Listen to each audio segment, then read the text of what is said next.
Welcome back, everyone. This is part 3, the final part for today for Monday, August 26, 2013. I'm Darko. All right, I'm ready to go here. I'm going to cover all kinds of different stuff, including the police state, weather modification, and some eugenics. We'll come back to that article. USDA shuts down 4-year-old's garden. So in South Dakota, subsidized housing unit lives 4-year-old Rosie and her severely disabled mother.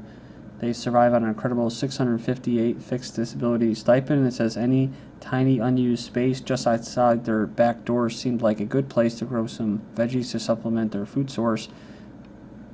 It says here the garden was ordered by property management to be completely removed this week. So where the order is coming from, this is a USDA's Rural Development Agency. It says here they set up rules for property managers to ban structures of any kind within their landscapes. If you're wondering why it's illegal to feed the homeless, provide food in your own yard, serve your community with a food club, and city workers can often uproot community gardens and residential yards, there's a reason for the nonsensical madness. It's not just bureaucrats acting ignorantly or being jerkheads. So it says global elitist rulers anticipate the deliberate toppling of the food supply and urbanization. We can expect top-level on down bullying from two strong arms of the UN, Codex Alimentarius and Agenda 21. South Carolina's capital plan for the homeless is ban them, so those who won't leave downtown will face jail.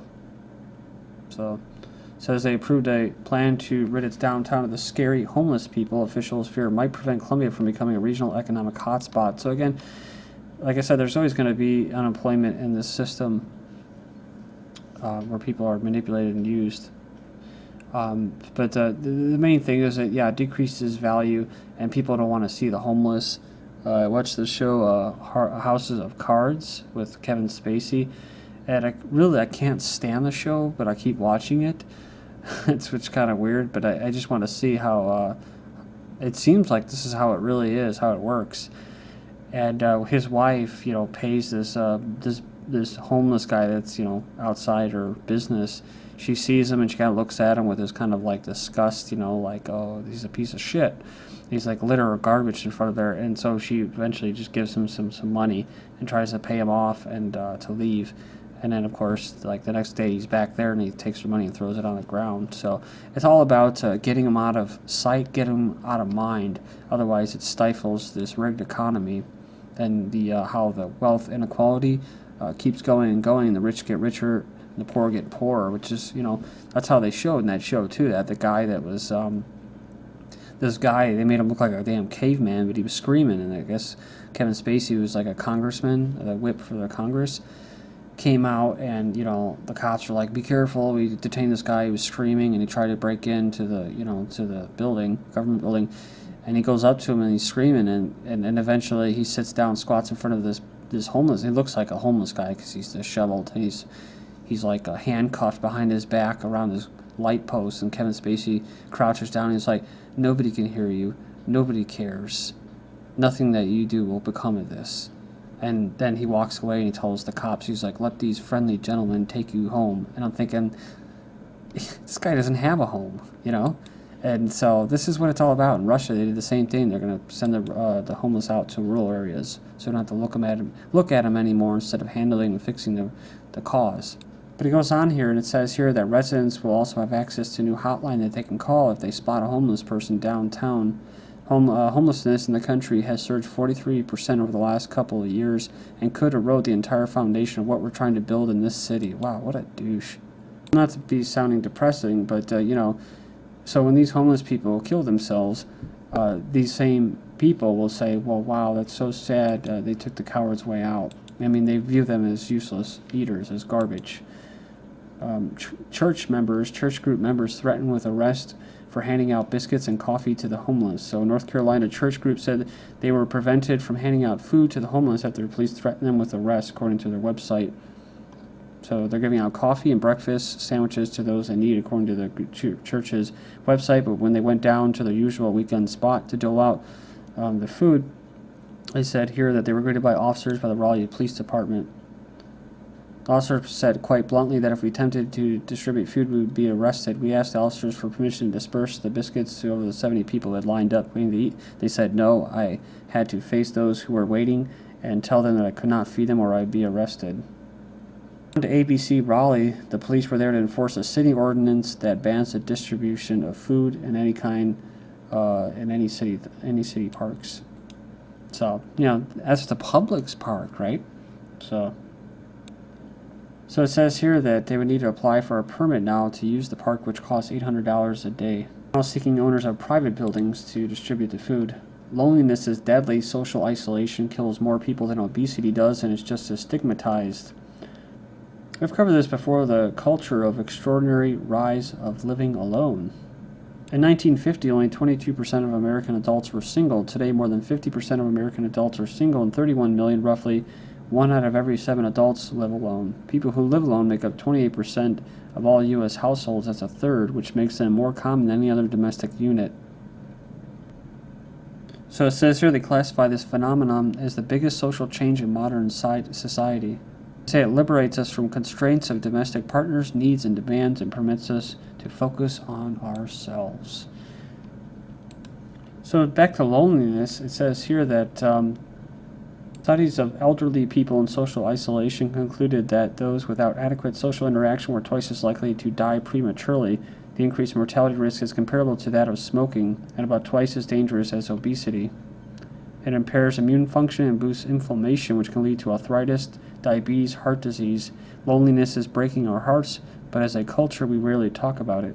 It's doubled, and 40% of adults in 2 recent surveys said they were lonely, up from 20% in the 1980s. Saw this. U.S. needs to dump its entire terrible system. They said people talk about fixing the educational system, but the only real answer is to get rid of it, or at least its traditional components, says research professor Peter Grand Salon.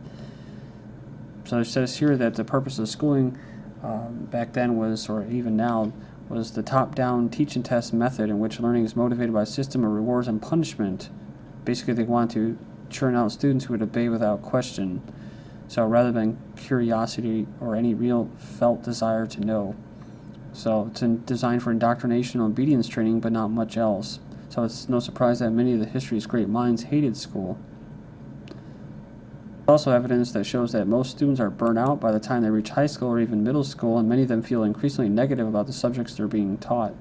It says that here that they recommend home-based schooling or democratic schools where students direct their own learning. Both types of schooling have been found to produce highly successful young adults. So this is true. It's actually the Prussian model system, the origins of American public education system, Horace Mann, and the Prussian model of obedience. The model is free and compulsory, designed by the Prussian emperor in order to generate obedient workers and soldiers who would not question his authority. And of course, Horace Mann, American lawmaker in the 1830s, visited there and basically made it the education methodology. DARPA wants portable brain recorders in every classroom in America from August 25th. But it goes on here and it says that there's a creepy solicitation by DARPA which calls for a portable brain recording device and application. And of course it's affordable, but it says here they want it to be really easy to get. That's how everything else is. Cheap technology, cheap clothes and stuff for the slaves. So it's got to be around $30 because according to them, they want to promote the wide use by a wide audience, including children. They would help children learn about the biology of brain and sensory systems by using brain-to-computer interfaces. They can record their own brain activity and download the data to their iPad. Talk about a digital tutor, isolated interactions with electronic learning systems. Students in the future are expected to have their own personal learning experiences with avatar tutors, interactive games, and tailored courses. Computer can read letters directly from brain. By analyzing MRI images of the brain with an elegant mathematical model, it's possible to reconstruct thoughts more accurately than ever before. So they've succeeded in determining which letter a test subject was looking at, according to researchers.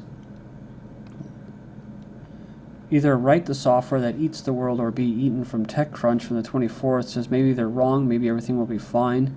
Maybe the widening gap between rich and poor is temporary, and maybe the steady growth in the proportion of jobs that are part-time and or low-paid will soon be reversed. Or maybe the idea that all homeless need are old laptops and a few JavaScript textbooks is not unlike the claim that new technologies automatically create new jobs for everyone. Remember, robots are going to help you. Technology is going to help you instead of enslave you. Maybe unless something drastic changes, most people are totally screwed. Study raises question of who will care for aging baby boomers. So they said they may have no one to care for them in their old age. A new study suggests shifting demographics as a result of social engineering and eugenics mean that aging boomers will have fewer friends and family members to take care of them as they get into their 80s, according to a study by the AARP. In other words, even though boomers may be supporting their own elderly parents, the chances of someone being there for them are numerically diminished. It'll sink from 7.2 to 1 in 2010 to 2.9 to 1 by 2050. So what does the AARP talk about replacing this with? Well, robot caregivers, that's right. This is from April of last year, 2012. Healthcare professions are turning to a new direction after a shortage of caregivers. So, and talking about this, Japan plans to build robot nurses to help caregivers assist elderly patients. So, nursing robots. Many of you have probably already seen that video. It's pretty creepy. Robot surgeons will worm into your brain to bust deadly blood clots. And this is from August 9th, 2013. At Vanderbilt, they've basically created this robotic needle that can perform surgery on parts of the human brain that were previously considered too dangerous for physical intervention. And these robotic surgeons, they've actually had issues with them botching these surgeries. But of course, the reason for them coming is so that they can replace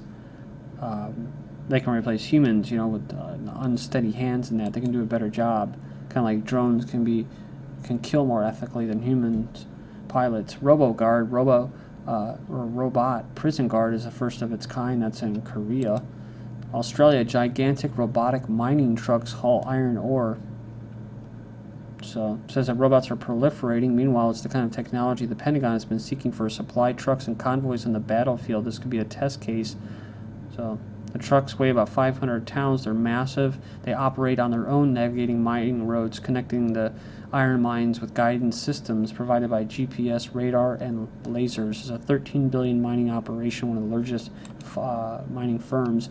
Don't worry about robots stealing your jobs. This has happened for centuries. So this is what they tell people. There's actually drones or robots on the farm. Remember we've talked about that. Could this robot save your job? So this is all the propaganda that they put out to tell you to don't listen to common sense and your instinct and your intuition. Foxconn wants to rebuild intelligent robotics kingdom to replace human workers with robots.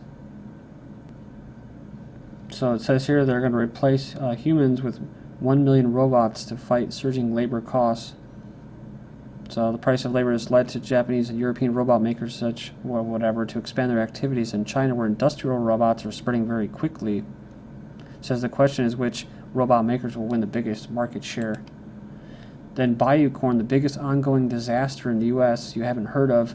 What could possibly go wrong when miners, frackers, and drillers reshape geology beneath our feet? Talk to evacuees of the bayou corn, Louisiana. They said here there was months of unexplained seismic activity and mysterious bubbling in the bayou. A sinkhole opened up on the plot of land leased by the petrochemical company. Then you have firefighters struggling to put out Yosemite wildfire. They're battling a massive wildfire which is raging on the edge of Yosemite National Park in California. I think it's actually going to go near their water supplies. Hedge funds insider trader begins dumping Monsanto stock as reality of GMOs sink in across Wall Street. So they're sending the stock prices spiraling downward. They said it's most likely due to sharply increased negative sentiment. This means people increasingly don't like Monsanto, and it's a result of growing realizations of the dangers of GMOs. Then as far as the winter, they're saying Farmer's Almanac says it's going to be a cold one. Massive storm to hit Super Bowl.